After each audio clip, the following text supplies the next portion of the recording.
avec des décès, un nombre de décès important, social, car il est responsable de la stigmatisation et la discrimination des personnes infectées, et économique, donc c'est des dépenses, c'est d'énormes dépenses, donc que dépensent les pays là où il y a des personnes infectées. Donc, ce qu'il faut savoir, c'est qu'il n'y a pas de moyens pour guérir l'infection, et cependant, donc, au cours de ces années, au fil des années, donc, il y a eu de remarquables succès thérapeutiques.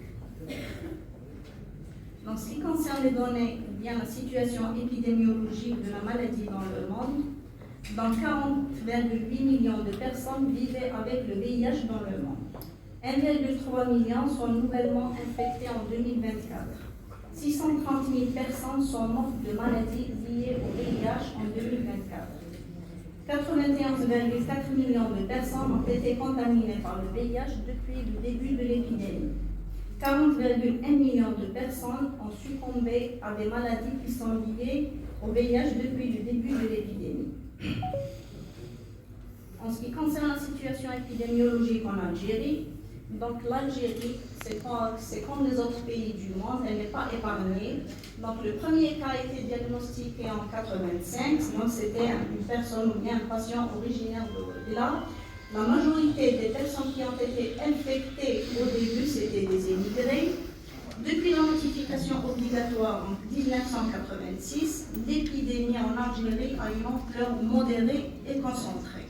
Sa prévalence dans la population générale est inférieure à 0,1%. Donc, il y a une situation qui est préoccupante dans la population clé et vulnérable qui est, donc c'est les HSH, donc c'est des hommes ayant des comportements sexuels avec des hommes, les usagers de drogues injectables, les professionnels de sexe et les détenus. Donc, suivant l'évolution des cas au cours des années, donc les nouvelles infections, ce qui concerne les nouvelles personnes infectées, en 2010, ils étaient à 1200, en 2015 à 1400 et en 2023 à 2100. Ce qui concerne les personnes vivant avec le VIH, donc tout âge confondu, donc en 2010, donc les personnes elles étaient à 10 000, en 2015 à 15 000 et en 2023 à 26 000. Donc, ce qui concerne l'évolution, donc bien la prévalence de la maladie, le nombre de nouveaux cas, donc il était à 7%. Et le nombre de décès, il a reculé à moins de 56%. Donc, les personnes qui vivent avec le VIH sérologique, donc elles sont à 88%, et les personnes qui sont sous traitement antirétroviral, c'est à 76%. Donc, l'ONU-SIDA a fixé un objectif pour lutter contre la maladie. Donc, l'objectif, c'est de mettre fin à la maladie d'ici 2023. Comment? Donc, en ciblant 3 objectifs qui sont les 3,95. Donc, le premier 95 concerne le dépistage. Donc, 95% des personnes infectées doivent être dépistées. Le deuxième 95, il concerne le traitement. Donc 95 des personnes qui sont rétrovirales. Et le troisième 95, donc les personnes qui sont sous traitement antirétroviral doivent avoir une charge virale indétectable sous traitement. Donc parlons un petit peu de l'historique en bref. Donc en 1981, les premiers cas de VIH ont été déclarés aux États-Unis, plus précisément dans l'État de Californie. Donc, il y a eu l'apparition d'une pneumonie rare, qu'on appelle actuellement la pneumocystose pulmonaire, et un type de cancer aussi rare, qu'on appelle le sarcome de Kaposi. Donc, ces 2 pathologies qui sont rares, donc elles ont été déclarées chez des personnes jeunes. Et la particularité de ces personnes, c'est qu'elles sont homosexuelles. Par la suite, il y a eu l'apparition de ces mêmes pathologies chez les personnes, et par la suite chez les hémophiles. Donc en 1983, donc, le VIH a été isolé par des chercheurs français au niveau de l'Institut Pasteur de Paris. En 1986, il y a eu l'isolement du VIH2 et la transmission verticale, c'est-à-dire de la mère vers l'enfant, a été confirmée. En 1987, donc, les premiers médicaments contre le virus a été autorisé aux États-Unis, mais c'était une molécule qui était très coûteuse et qui avait de nombreux effets indésirables. 1988, c'est la première journée mondiale de lutte contre le VIH. Donc, le 12 décembre 1988 célèbre la première journée universelle, donc première journée mondiale contre de lutte contre le VIH. En 1990, le ruban rouge donc, devient le symbole universel de solidarité avec les personnes infectées par le VIH. En 1996, il y a eu l'avènement de la trithérapie, donc c'est le traitement antirétroviral. Et à partir de 2000, donc, il y a eu l'apparition des résistances contre le traitement. Donc, en déficience, ça veut dire qu'il est sensible. C'est un virus qui est très sensible. Donc, il y a deux types, le VIH1 et le VIH2, donc qui possèdent 3 enzymes. Donc, on va décrire et on va voir le rôle de ces enzymes par la suite. Donc, 3 enzymes qui sont la transcriptase inverse, l'intégrase et la protéase. Donc, ces enzymes sont les principales cibles du traitement antirétroviral. Ce qu'il faut savoir que les cellules cibles du virus sont les lymphocytes. T4, c'est porteuse du CD4, du récepteur CD4. En ce qui concerne le réservoir, donc, il s'agit des cellules infectées par le VIH qui sont les lymphocytes CD4, les monocytes, les cellules dendritiques et les cellules microglies du cerveau. Donc, ce qu'il faut savoir, donc, ces réservoirs donc le virus peut persister au niveau du réservoir, même sous traitement antirétroviral efficace. Donc, ce qui rend son élimination difficile. Donc, après reconnaissance du récepteur qui est CD4, après pénétration du virus et la reconnaissance du récepteur de la cellule, donc il va attaquer les cellules qui ont le récepteur CD4. Donc, après reconnaissance des cellules, grâce à la première enzyme qu'on appelle transcriptase inverse, il va transcrire son ARN en ADN. Donc, il va changer son ARN en ADN. Pourquoi? C'est pour qu'il intègre avec l'ADN de la cellule, l'intégrase. Par la suite, il va y avoir la libération de nouveaux ARN et après la synthèse des protéines et leur assemblage avec l'ARN grâce à la troisième enzyme qu'on appelle la protéase, il va y avoir un assemblage, un bourgeonnement et la libération de nouvelles particules virales. En ce qui concerne le mode de transmission, donc le virus se transmet, la première voie, c'est la voie sexuelle. La deuxième voie, c'est la voie sanguine. La troisième voie, c'est la voie verticale, c'est la transmission de la mère vers l'enfant. Et la voie sexuelle, c'est le mode de transmission le plus fréquent, c'est le mode sexuel. En ce qui concerne la transmission sexuelle, donc c'est plus de 90% des cas. Le risque augmente en cas de rapport anal, d'une lésion génitale, en cas d'existence d'un saignement, ou bien si la personne infectée a une charge virale très élevée. Donc pour les rapports hétérosexuels, la femme est plus exposée au risque que l'homme. Un seul rapport sexuel peut être contaminant. Il ne faut pas avoir plusieurs rapports sexuels pour contracter la maladie. Un seul rapport suffit pour être contaminant. Ce qui concerne le deuxième mode de transmission, il y a la voie sanguine et les liquides biologiques d'être infecté par le VIH est de 0,3%. L'hépatite C, il est de 3%. Et pour l'hépatite B, il est de 30%. Donc, ce qui concerne la transfusion, le risque est important chez les usagers de drogues injectables. Les professionnels de santé sont exposés au risque et même les victimes d'accidents d'exposition au sang.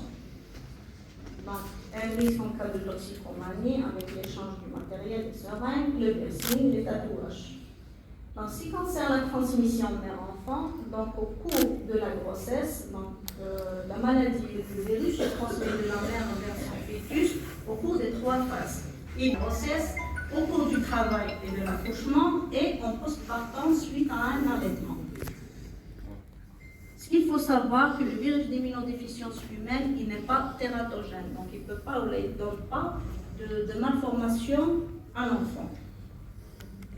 Donc au cours de la transmission mère-enfant, Donc le risque, il est de 5 à 10% au cours de la grossesse. Il est de 60 à 65%. Et après l'accouchement, il est de 30%. Donc ce virus ne se transmet pas en partageant les mêmes lieux, par exemple la piscine, ou bien de serrer la main, ouvert, ou bien suite à des piqûres d'insectes en général. Ce qui concerne la physiopathologie.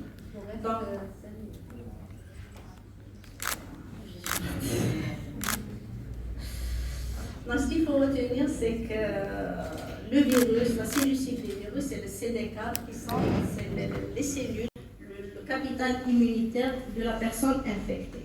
Donc la maladie évolue en 3 phases. On a la primo-infection, la phase chronique et troisièmement le stade sida maladie. Donc ce qui concerne la primo-infection, donc, au cours de cette phase, le patient il va présenter des signes qui ne sont pas spécifiques, mais leur persistance et leur récidive qui va attirer l'attention du médecin.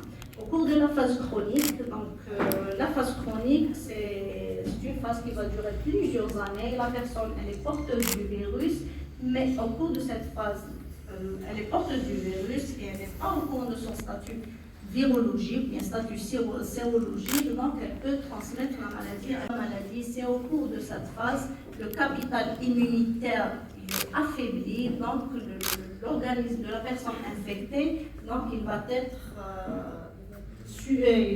il peut avoir donc l'apparition des infections opportunistes et des tumeurs au stade sida maladie. Donc, ce qui est important, c'est qu'il faut faire la différence entre VIH et SIDA. Le VIH, c'est le virus d'immunodéficience humaine, alors que le SIDA, c'est le stade J, c'est le syndrome d'immunodéficience humaine acquise. Donc, pour le dépistage, donc, on a 2 tests. Donc, on a les tests directs et les tests indirects. Le test direct, donc, il détecte les constituants du virus, et le test indirect, qu'on appelle la sérologie. La sérologie, elle détecte les anticorps qui sont dirigés contre le virus.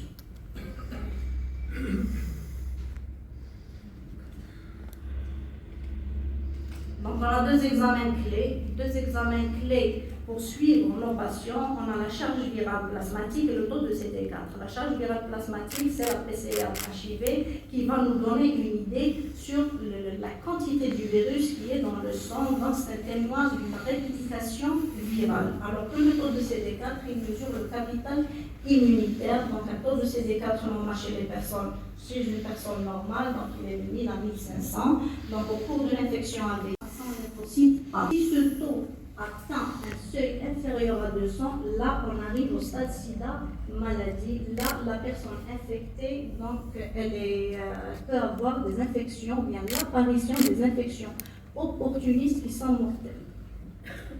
Donc, ce qui concerne le traitement, donc le but du traitement, c'est maintenir durablement une charge virale indétectable, restaurer l'immunité et augmenter l'espérance et la qualité de vie des patients. Donc, il existe 6 classes qui sont efficaces sur la réplication virale. Donc, ces molécules, chaque molécule, elle va agir sur une phase bien précise et elle va agir avant. Donc, il existe des formes combinées ou dissociées. Donc, c'est une trithérapie à vie, c'est un traitement qui va être pris au cours de toute la vie du patient, car il s'agit d'une maladie qui est chronique. Donc, actuellement, on teste et on traite. Avant, on attendait à voir une baisse du taux des séropositifs, on commence notre traitement. Donc, ce traitement a permis une réduction spectaculaire de la morbidité et la mortalité. En ce qui concerne la prévention, donc il faut faire une prévention contre l'IST, par l'abstinence, fidélité, voire l'utilisation de préservatifs, la prévention contre la transmission sanguine et s'opposer surtout à la discrimination lorsqu'elle apparaît chez les personnes infectées, et le dépistage qui est gratuit et anonyme, qui reste le meilleur moyen de lutte contre la maladie. Donc, je prends toujours l'exemple du patient Joseph. Donc, c'est un patient qui a été infecté par le virus d'immunodéficience humaine et qui est arrivé au stade de la maladie et qui a fait une infection. Il a été mis sous traitement antituberculeux. Il a commencé son traitement antirétroviral. Donc, on ne dirait pas qu'il s'agit de la même personne avant et après le traitement. En conclusion, Le visage de la maladie VIH a considérablement évolué ces dernières années grâce au progrès des traitements qui ont permis à un grand nombre de patients de voir leur espérance de vie et leur qualité augmenter. Dans une maladie à pronostic sombre, l'infection pose maintenant aux médecins un problème de prise en charge car il s'agit d'une prise en charge multidisciplinaire. Les spécialistes estiment que l'information, la communication et la sensibilisation restent des moyens de prévention sûrs. L'incitation au dépistage est un élément clé du contrôle de l'épidémie. Je vous remercie pour votre attention. Merci, docteur. Et on invite tout de suite professeur Bensadoun, CHU Orange, qui va présenter la transmission mère et enfant. Qu'en est-il en 2025? Professeur